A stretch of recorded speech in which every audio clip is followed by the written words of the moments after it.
Hey folks, Lenny Lawson here, the Car Guru. We're going to take a different path today on this particular show and podcast. We're going to play a game. I've done this before. For those of you who have been longtime listeners, occasionally we play car trivia. And some of you may be saying, I don't care about cars. Well, you're probably either driving one, there's one in the garage, or you're dreaming about one. You have your favorite.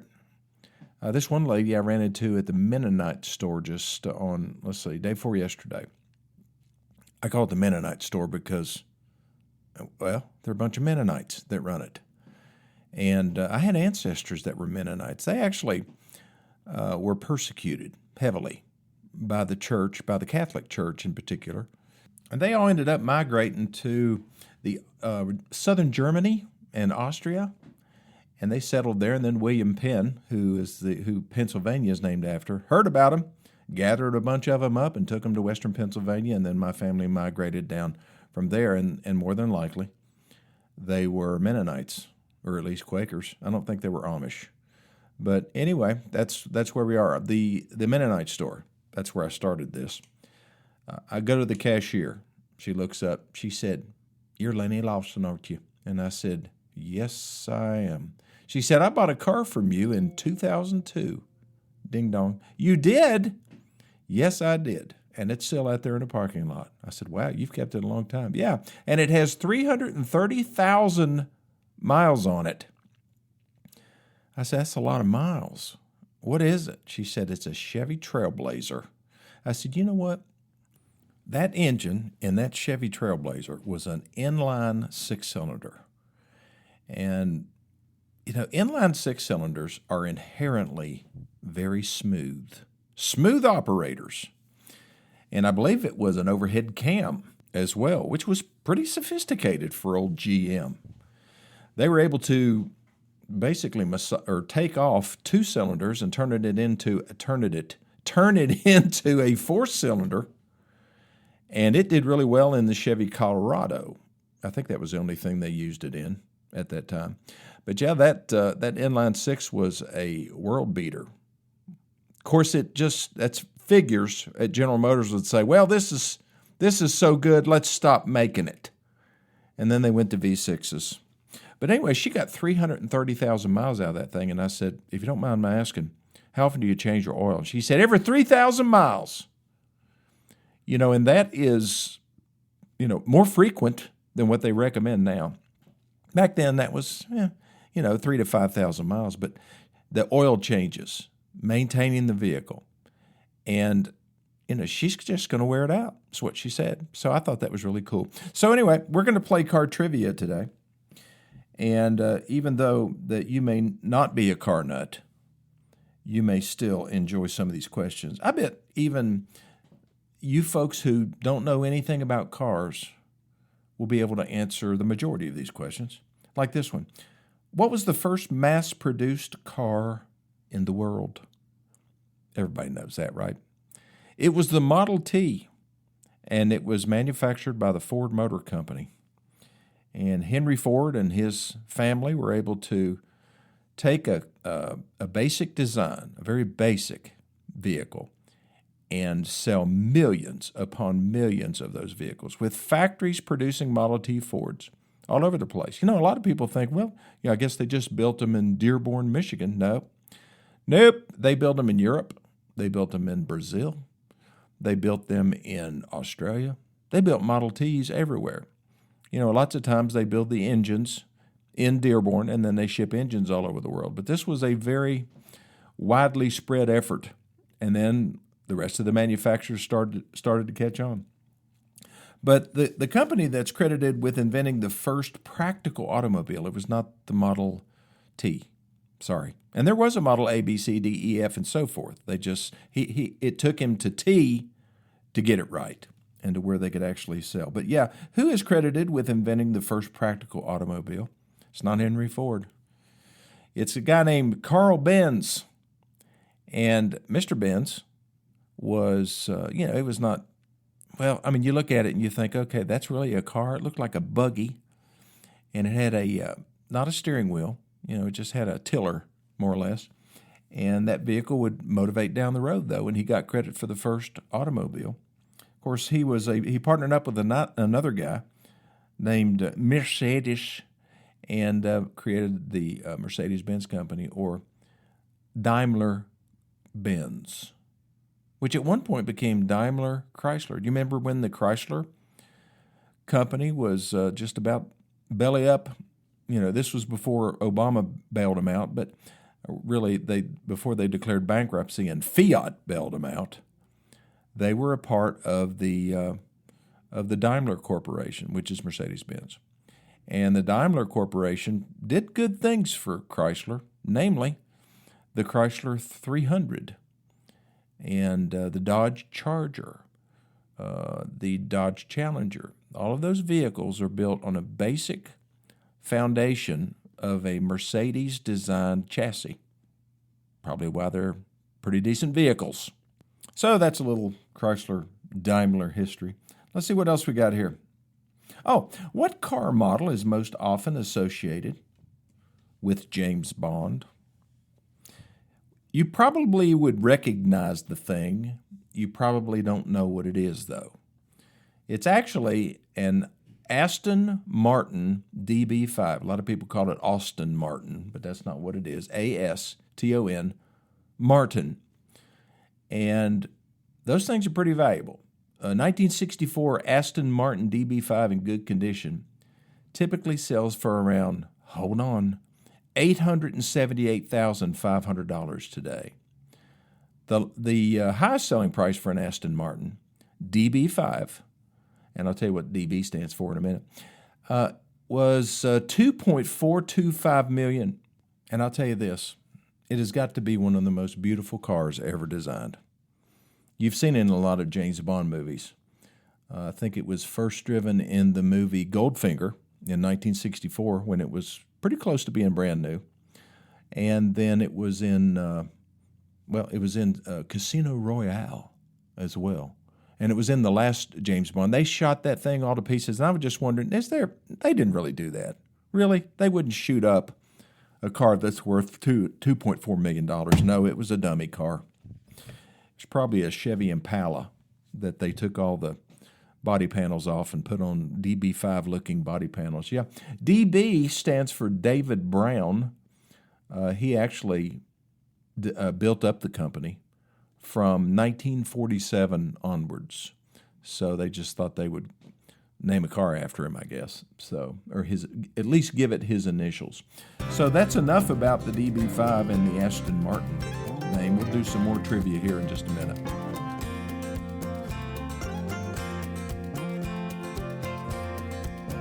Okay, we're playing automotive trivia.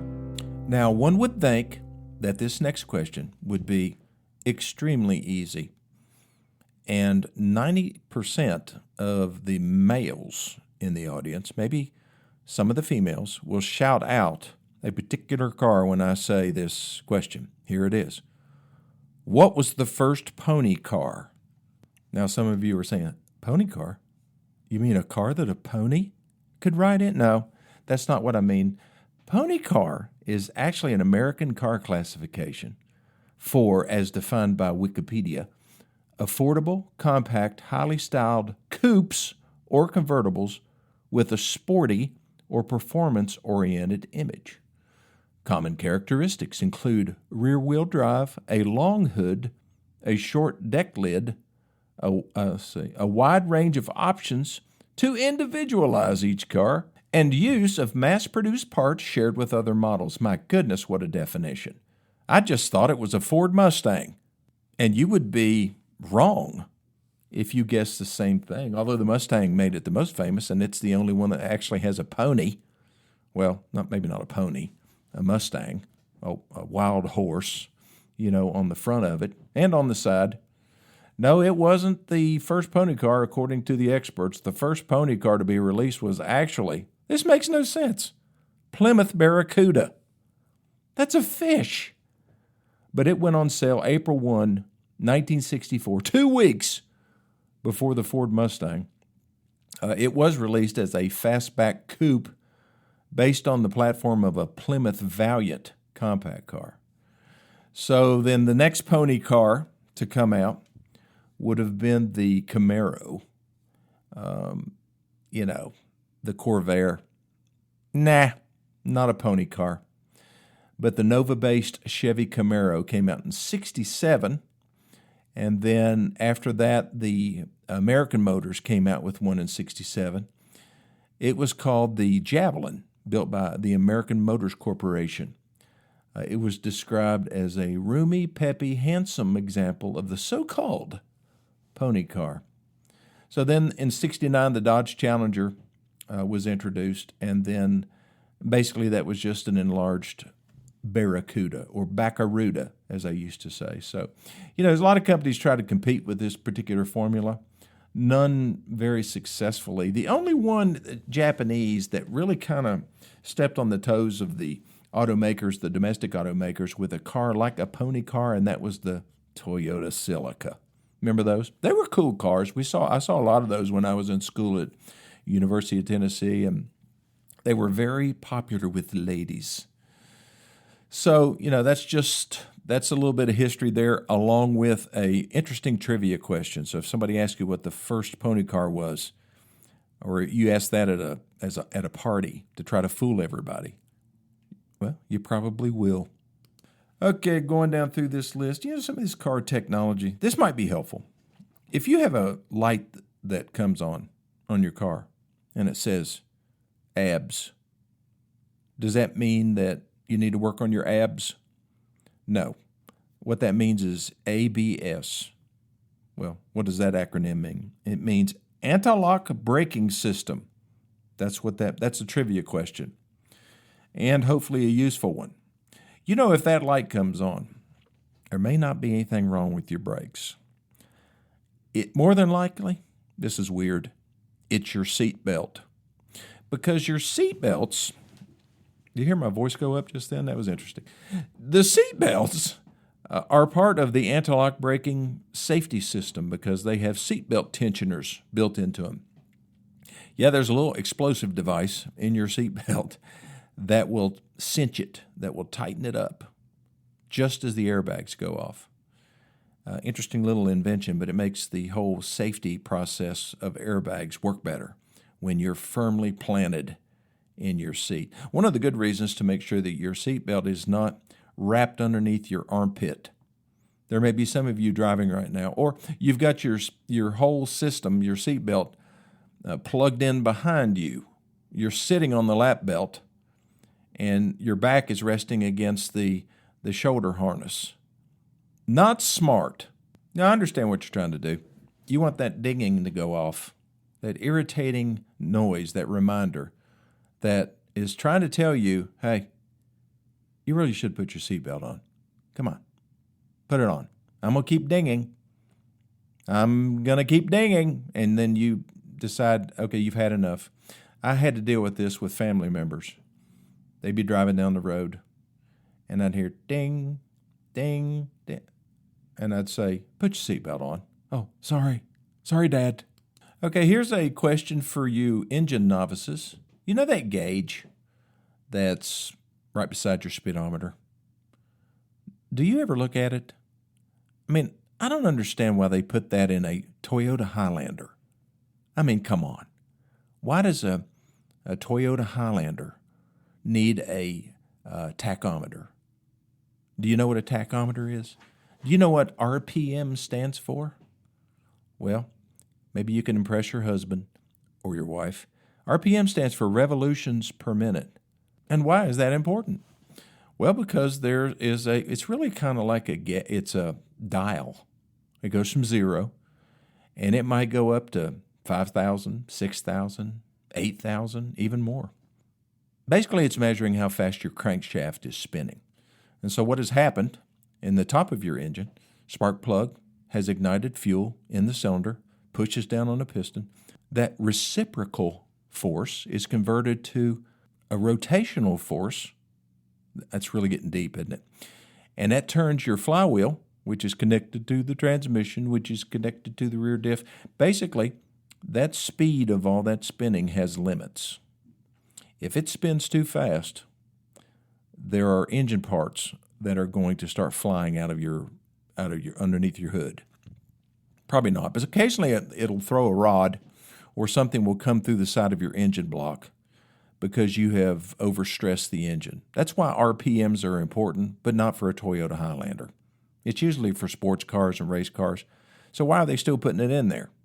Well, it's a nice way to fill up the space, I guess. And it does show you if your tires are spinning.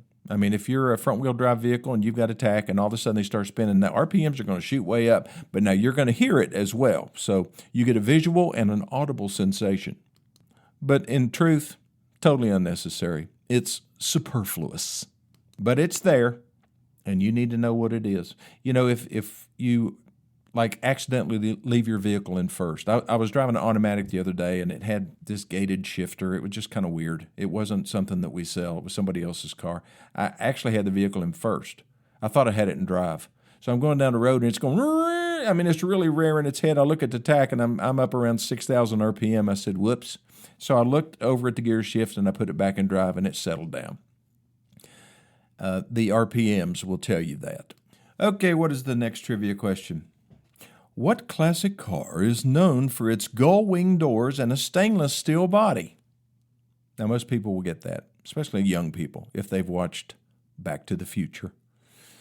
But it's a DeLorean DMC-12. Now, I don't know what the 12 stands for. The DMC stands for DeLorean Motor Company. Who was DeLorean? You know, if you're under 40, you may not know. I mean, you've heard of the car. You've seen it. You've seen it in museums. You may have even seen some going down the road. But John DeLorean was an interesting character, and he was also innocent of what the government tried to frame him to do. He was not a bad guy. He was flamboyant. He worked for General Motors. He was definitely a rising star. You know, you had Lee Iacocca in the Ford Motor Company, and you had John Z. DeLorean in General Motors. And the thing about General Motors, really about Henry Ford too, but General Motors, of course, Henry Ford was dead then, but General Motors was a very conservative company. They were making so much money, and they were determined not to make any mistakes, and they really didn't want to go outside the box. John DeLorean was an outside-the-box kind of a guy. He had long hair. He wore two-piece leisure suits. You know, he wore an ascot. You never knew what John DeLorean was going to wear to a GM meeting. My dad worked for General Motors as a Chevrolet rep, and he wore a dark suit, a dark tie, and a white shirt, like everybody else at General Motors, but not John Z. Nope. And he was the main force behind Pontiac as well, and turning it into something sporty, and created some really iconic cars. We won't get into all the different things he did, but he got basically fired from General Motors because of his flamboyancy. He said, okay, I'll show you. I'm going to do what I've wanted to do all my life and have my own car company. So he put together a team of designers and engineers and decided to build this car. But he didn't have the money to build the plant. So he convinced the Republic of Ireland to pony up the money and build him a plant I think it was in Belfast or near Belfast. So they did. They got all this money together, and he starts building these DeLorean motor cars. They weren't good cars. He couldn't afford a good engine. You know, a car that looks like that should go fast. The DeLorean did not. You know, you can see them all the time on Bring a Trailer auction. There's one on there right now. And more than likely, it's going to bring about $60,000 to $70,000. They're bringing pretty good money if they're in really good shape. But these are not fast cars. They are very low quality. It looks like this Tesla Cybertruck, and it's, stainless steel body. Sometimes people would buy them and paint them just like they do with the Tesla truck right now. But yeah, John Z. DeLorean was a character, and that's where that name comes from. So that was a long explanation for a short trivia question, but that's kind of what I do on My Car Guru. I'll be back in just 1 minute. Okay, the last few questions of the trivia challenge are, where did the Chevrolet logo come from? You know, you got to admit, it's kind of odd. A lot of people call it the bow tie now. But it was no bow tie, folks. It was a symbol that was on the wallpaper in a hotel in France that Louis Chevrolet happened to see, and he liked it. And so that's what he used as his logo when he was racing. So that's where that came from. What about the Ford logo? What's that? Why is it in an unusual script with a blue oval around it? Well, it just so happens, folks, that's actually Henry Ford's signature. That's how he wrote his last name. That's how he made that F. And I've always thought that that was pretty cool. And finally, one of my favorite logos. It's on a German car, and it's not Mercedes. But I like the Porsche logo too. But one of my favorites is the BMW logo. It's blue and it's white. And you know what it represents? It represents an airplane propeller as it's spinning in front of the pilot. Because as it's spinning, you can see the blades of, well, you probably can't see the blades, but that's a representation of that. The blue is the sky, the white is the propeller. And I've always just liked that logo. You know what I miss, though? I go to these old car shows at Amelia Island, especially the ones where they have all the really, the special cars from the teens and the 20s and the 30s, the Packards, Stutz, Cadillac, Chrysler, Rolls-Royce, the Flying Lady. I miss the hood ornaments. I'm trying to think what the last good General Motors hood ornament was. There probably wasn't one. The last car that I remember from GM having a decent hood ornament was either the Chevy Caprice, back in the early, mid-'70s maybe. I don't know if they had anything in the late 70s. Ford had some interesting logos, of course, Chrysler and stuff, but all of them were just cheap imitations of what they used to have. So what is the only company that still uses a big, bold hood ornament? And when you park it and you push a button, that hood ornament disappears into the cowl. What is it? Not a cow, not a moo cow, but the cowl, C-O-W-L, of the car, which is right above the grill. So what is that car? If you guessed Rolls-Royce, you are absolutely correct. So I hope you got something out of this. Sometimes I like to elaborate. Have you noticed? Well, thanks for listening to this edition of My Car Guru. If you have any questions about serious stuff, or not so serious, I love the conversations in the showroom of these people that come down. They've been listeners forever, and they just want to sit down and talk. Thank goodness that I have time for that now, because I've got all these young folks that are, they think they're running everything, but I'm like the Wizard of Oz behind the curtain. I'm still pulling all the knobs and switches and stuff like that. So I let them think they're in control. Again, thanks for listening, and I'll see you on the next My Car Guru.